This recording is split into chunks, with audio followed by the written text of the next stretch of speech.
concept of Irish music and Persian music, which are both learned and taught by ear. So in Iran we have sessions, or we have gatherings where we play tunes and we pick it up by ear and we don't use notations. That's one kind of similarity, and the other one is just the rhythms and then the scales.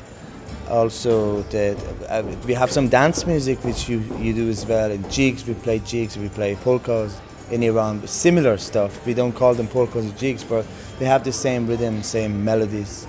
These are the similarities. There's similarities between the cultures as well, in that whenever we go to the lad's house to practice, you're welcomed in with open arms and you're given a cup of tea straight away, and it's like going into your home house.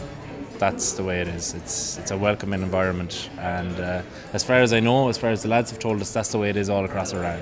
Same way it is in Ireland.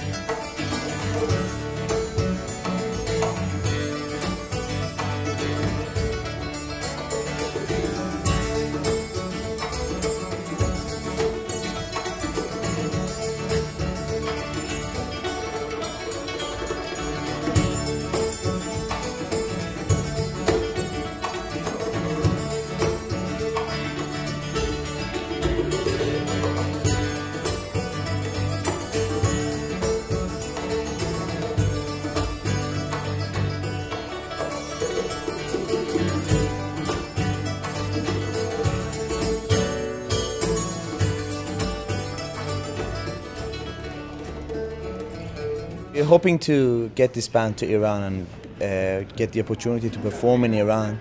It's not looking very well at the moment, but I'm sure in the future it will happen. That's what our aim is.